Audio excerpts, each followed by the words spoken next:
Hello and welcome to the second in a series of Networking Not Working live webinars here on YouTube and Facebook. I hope we've had a great week and have tried out some of the very simple techniques we shared last week in terms of just starting those relationships. People you bump into, people that you've met. I hope you've said hello and not pushed yourself upon them too much and just basically focused in on them and started to build those great relationships that are going to form into strong network contacts for you in the coming years and potentially even sustain you for a lifetime. And that's what we're really going to focus on today, is how do you build your networks from scratch? How do the experts approach building their networks? That's what we're really going to set out to consider in this short session. So thank you for the emails and the questions that have come in over the week. If you have any questions for next week, but send them through the Networking Not Working page, or just contact me directly, however you want to do that. You'll notice below this video on Facebook, there are some opportunities there for you to make some remarks. Feel free to put them there, put them in on YouTube, put them in on Google+, LinkedIn, Twitter, wherever you want to post them. We'll find them and we'll do our best to respond to those next week. So let's get started. How do we go about building a fit-for-purpose network from scratch? Well, I thought I would start with a quick quote from the book. And it's chapter 2, and it says, "Count your garden by the flowers, never by the leaves that fall. Count your days by golden hours, don't remember clouds at all. Count your nights by stars, not shadows. Count miles, not tears. And with joy on this your birthday, count your age by friends, not years." Now, obviously, that's a birthday greeting. But I think what's interesting there is it's not about working out how old you are, or in this context, networking context, it's not how many connections you've got. It's not how many people you can say are your professional contacts. It's actually how many friends you've got. Because the great thing about friends is that they will go out of their way to support you and help you when you need something in your life. So, as I mentioned last week, the key thinking that you need to do, or the key mindset you need to have as you approach your networking, is who are my friends? Who are the friends that I'm building, and how am I supporting them? So in terms of building your networks from scratch, it's not about how big a network you can build. It's what type of network do you need? We need to think strategically, but we also need to think for the long term. So right now, what type of network do you need? Do you need a social network? Do you need a small, tight-knit support network? Do you need to build a career network that's going to sustain you throughout your career? Do you need to build a professional network, a network of associates and colleagues and people in your industry that you will learn from and you will contribute to and support? So you just need to ask a few questions to yourself first. How am I going to approach networking, and what type of network do I need? Once you've sorted that out, then you can start considering how you're going to approach networking. Now, when we were researching the book, I interviewed about 50 networking experts from around the world. And one of the biggest, or the most important questions I asked them was, how do you go about building your networks? And they fell into one of 4 categories. And sometimes there were combinations of the various approaches. But I just wanted to explain very simply what approaches they used so that you can start to consider how you're going to go about building your network. So the first and probably the most, what's the word I'm looking for? The usual, if you like, the most popular approach to networking is to do it in a very closed way. So if you've ever been to a networking breakfast where if you're in a small business, they've allowed one plumber and one electrician and one lawyer. That's a very closed network, because the people that you are associating with are the same ones week in, week out. Now, lots of really good points about closed networks. Effectively, you are minimizing the time it takes to have an easily accessible contact list whenever you need any support. So if you need a lawyer, you don't need to go outside that closed network to go and find a trusted contact. The longer you are attending closed networks, the more strong relationships you're going to build, and it's easier then when you need to find some support. So closed networks are very accessible. They're easier to build trust-based relationships in, because you see the people week in, week out, and you start to hear from others within that closed network how valuable and great the services are of your fellow members in that network. So there's probably the biggest bonus of being in a closed network. The other benefit is that it reduces the time that you need to input into networking, and instead you can put that time into deepening the relationships that you have within that network. So that's at a high level, if you like, the value of closed networks.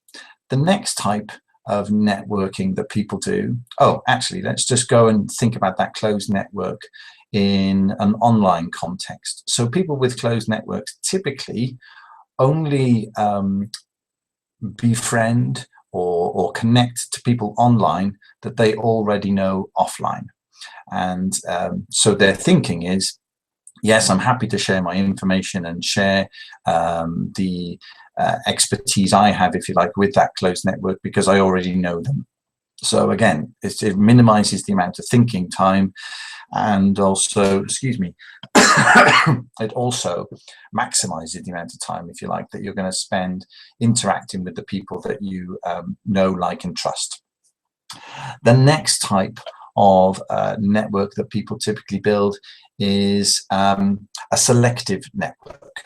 So have you ever received an invitation from someone to connect with them on LinkedIn? I'm sure you have. So this week I was talking to a customer of mine, a client of mine, and he said, how come I've got an invitation here to connect with somebody, now what was it? It was an electrician in southern Germany. He said, I've never met the guy. He said, how come that's come in? He said, what am I supposed to do with that? And his natural instinct was just to ignore the invitation, because he has a very selective approach to making connections and building his networks on LinkedIn. Now, the rationale, if you like, for a selective network is it's for people who say, I know exactly the type of network that I want to build. I know exactly the sorts of people that I want to connect with. Maybe they're in my profession. Maybe they are people who live in my area, if I'm looking to build a local network. So they are effectively approaching their networking with a list of criteria. And those criteria quite often include, has this person come in as a recommended referral from an existing contact?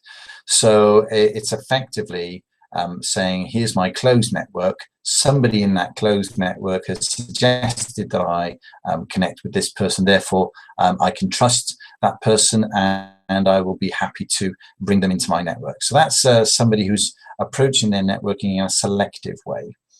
The next group of people are what I would call open networkers rather, and the biggest, losing all my words today, the biggest exponent of that amongst my interviewees was Thomas Power. Now, Thomas Power is the most linked person on LinkedIn, with something approaching 50,000 connections now on LinkedIn.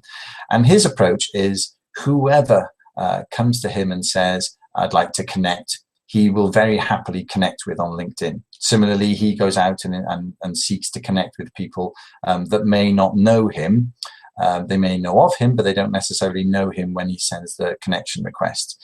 Because the rationale for an open networker is is sort of similar to the old phrase that a stranger is a friend you haven't met yet, because their mindset is, I don't know where the most valuable connections are out there in the networks. So I'm not going to make a judgment based on no information really as to whether or not this person is going to be a valuable connection. There's an understanding in networking studies, if you like, that some of the best connections and best opportunities arise from your second tier of networks, or within networks rather. So that's basically the friends of your friends usually have the best opportunities for you in your life. So therefore, the larger the list of friends, he says, putting some parentheses around that, the larger the list of first level connections you have, then the greater the opportunity for second degree opportunities to find you. So what do I mean by that? Let's say I need, I'm doing a piece of consultancy for a client, and they would like an SEO expert, somebody who really understands how to get the most out of their marketing online. Well, as it turns out, personally, I know some real experts in that area, but let's say I didn't. And let's say I had quite an extensive first level of connections on LinkedIn. If I do a search through LinkedIn, almost certainly I would find a whole list of SEO experts that would be friends of friends. Now, they may not be friends of personal contacts, but they will be friends of the people that I am connected to. So by virtue of the fact that I'm already a first level connection to them on LinkedIn, I can make the request to be introduced. Similarly, if I just go and look at the individual's profile, as you will know on LinkedIn, it shows who's been looking at your profile. So they will just see that. And then if I send them a direct request, they will be able to see that I'm potentially already connected to several of their own personal connections. So it's more likely that I'm going to make that connection and be able to support my customers in the work that they're doing. So the point about open networking is you don't know what you don't know, and you're not making a judgment call. You're not looking at an individual through a pair of glasses with a whole list of criteria against them. You're just saying, welcome to my network, and it will be great if at some stage we can support each other.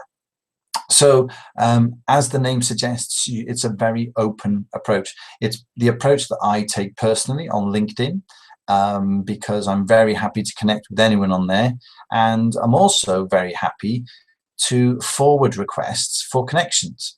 Now, again, if you go back to our closed networkers, they would be very reticent to introduce somebody to a trusted connection on the basis that they couldn't recommend that person. Now, I totally understand the idea that you want to make great referrals for people. However, when I receive a request for a connection, I'm very happy to pass it on with a qualified introduction. So basically I'm saying, hi, John, I've just had this request from someone who's in my network, although I cannot recommend them personally. I'm just letting you know that they are seeking you out, and if you wish to pick up on this connection request, then please, by all means, go ahead. So I'm not recommending the individual. I'm just saying that they've asked to be connected. Now, John has a personal decision to make then as to whether or not he follows through on that connection request. So, so that's how, if you like, I approach that question about referrals to people that I don't know and I can't recommend.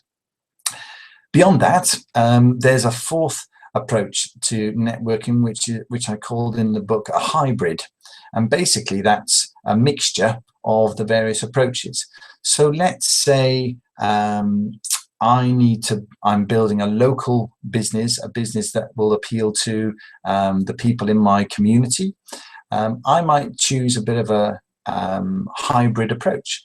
I might attend a lot of closed local networks, and I might also reach out to people through my selective and open networks to see if there's more value that I can bring into that network and support the people that I'm looking to develop my business and also looking to support. Because you'll remember from last week's webinar, we said that actually the more you can support people in your network, the greater the opportunity for building great relationships. So yeah, so there we are. That's a bit of a hybrid approach. It's maybe being selective. It's maybe being having a criteria for building your networks, but it's also mixing things up and maybe having one approach on one level of social media and a different approach on another. So let me tell you a little bit more about what that means. So let's say, as I said, on LinkedIn, I have a very open approach because that's just effectively very much a sort of a business and a learning network on LinkedIn. On Facebook, I am a little bit more selective because on Facebook, although the settings allow me to set who can view various pieces of content that I post, including pictures, I don't necessarily just link up to everybody for a couple of reasons. One is there's a limit on Facebook as the number of people you can be connected to.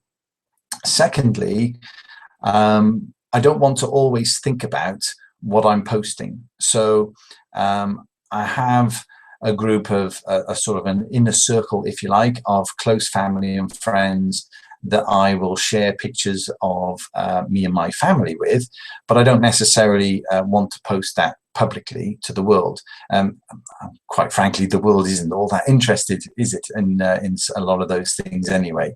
So so that's an example of a hybrid approach. So it's a closed in some respects, it's very open in others. And through my professional activities, I also take a very open approach, primarily because you just don't know where the next leads are going to come from and the next people that may need your expertise. So I'm quite happy to have an email address on the internet. I'm very happy to have an open approach on LinkedIn. I'm also very happy to accept information that comes through via all the other social media. And in reality, if we take that back out into the offline world, that's sort of what we do in real life.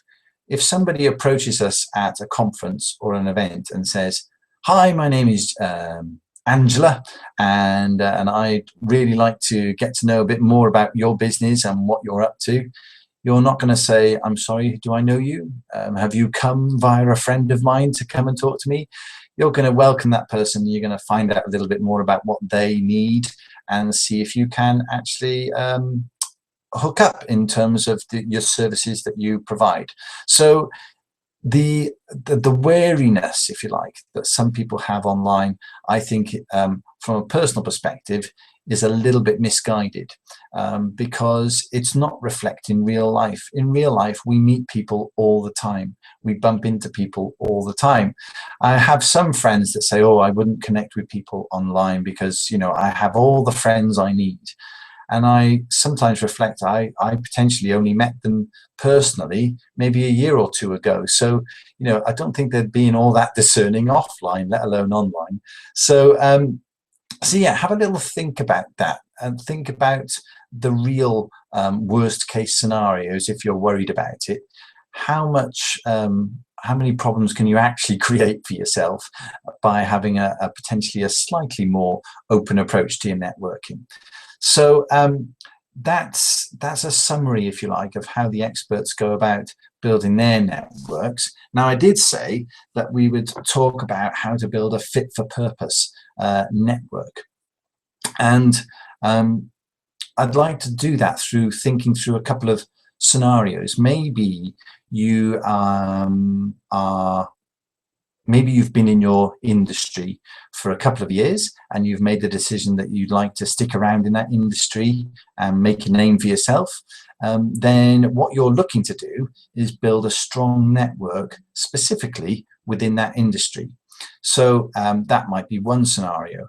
Another scenario might be that you've just been made redundant, or you've been told that redundancy is ahead of you, and you're thinking, well, maybe I'll use this as an opportunity to go and build my own business, or maybe I need to think about a switching career altogether because I've been doing this for a while, or I really don't enjoy this career and I want to go off and do something else.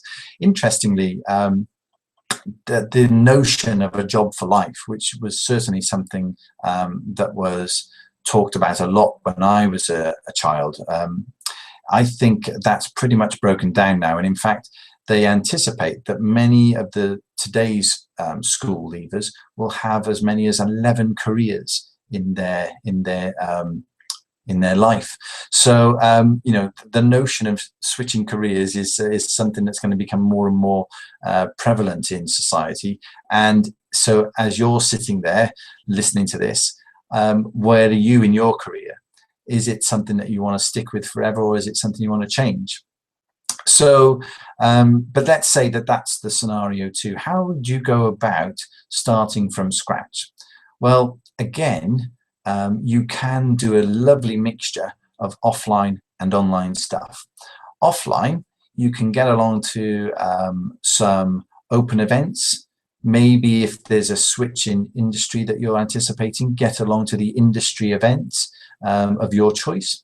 Or if we go back to the individual that wants to build the name in their own industry, think about the events that you can go to. Put up a short list. Gather some information from the internet of what's going on, find out who the movers and shakers are in your industry, and work out what it is that they do, which conferences do they attend, what events are they appearing at, and get yourself along there. Meet some people, just chat to a few people in the audience and make some friends from across the industry. You're not looking to sell them anything. You're actually just there to learn, to find out more, and also seek out those opportunities where you may be able to start supporting others, because very often people underestimate the skills and knowledge that they already have. So share that as openly as you possibly can.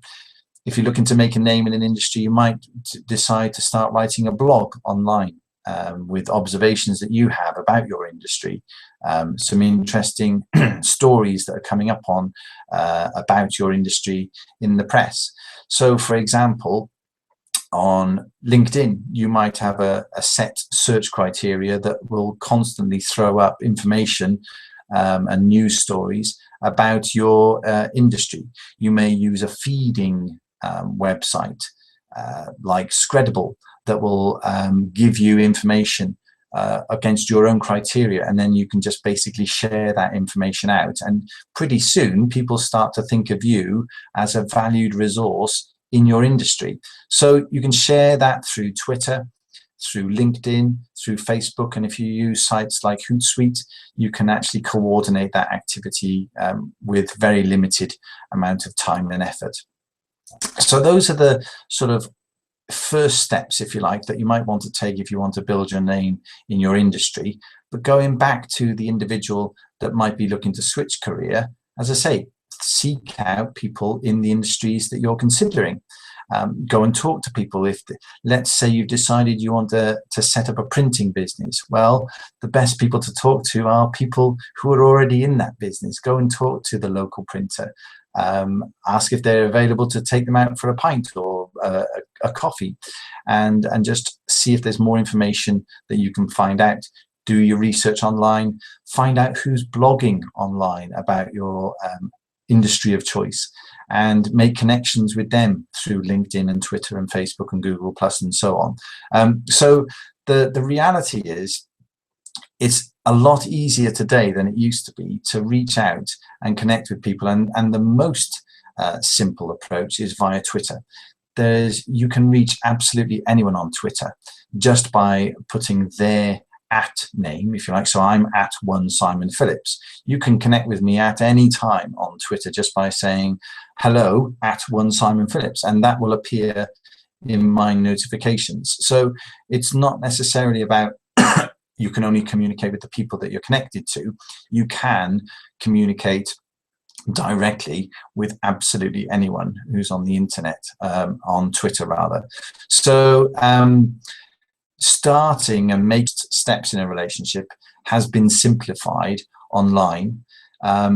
Offline, it can be a case of getting along to events, but it can also be about talking to your existing networks and saying, I'm looking for a few connections to people like this. It's sometimes easier to choose an industry or a group or a specialty or a very specific skill set rather than target an individual. So I've been to lots of events where if you ask people who they'd like to be introduced to, they say Richard Branson, and that's fine, but the reality is there are probably millions of people who'd like to be introduced to Richard Branson. But as I said last week, if you instead say, I'd like to look for connections to entrepreneurs, or I'd like to look for connections for somebody who's in and around the music business or in and around the airline business, you will open up for yourself, if you like, a far greater list of people that you connect with. Go on LinkedIn, see how many you have in your first level of connections. See how many come up via your second line of connections that you can maybe become introduced to. Find out what groups those people are in. Go and join those groups and join in the conversation. So there's lots of things that you can do, both offline and online, to start those relationships and start to build a specific network from scratch. Now, I highlight there the word specific network, because the reality is most of us have multiple networks in life. And this is an important distinction I'd like to talk to you about, because we do have social networks, we have business networks, we have career networks, and we have support networks. And the reality is you want to be building those networks all of the time. In terms of thinking about building fit for purpose networks, my underlining recommendation would be to dig your well before you're thirsty. So, as I said, I follow an open networking approach to LinkedIn, and I could pretty much have first level conversations with people from almost any line of business or career path, because I could make a direct connection to them. On some of the other networks, there may be less opportunity to do that, but I still have those opportunities. And what I'm recommending to you is that you don't just wait until you have been given your redundancy notice before you start looking around and building networks in other areas. If you take a more open approach and just go out there and make friends, you'll have friends from across many industries and businesses that you can connect into. And when you actually then need their support, by virtue of the fact that you've already become good friends and you've supported them potentially in the past, they will be more willing and accessible to support you as you look to change what you're doing. So keep building those friendships and relationships. Think about how you're going to do that and how you're going to target those individuals, and have an overall personal networking strategy that includes just putting in place friendships, relationships, and contacts for a lifetime of networking, if you like, and then focusing in on, as you need them, individuals that and types of person that may be able to support you as you make your next career move or your next enter the next stage of your life. So I hope that's been useful. Next week, we're going to be talking about your networking style and how to recognize the style of others and make better connections quicker. So if you have any questions about that, send them in. Let me know what you'd like to know about that, and we'll do our best to answer those questions here again next week. Have a great week. Happy networking, and I'll look forward to speaking to you again next Friday. Cheers.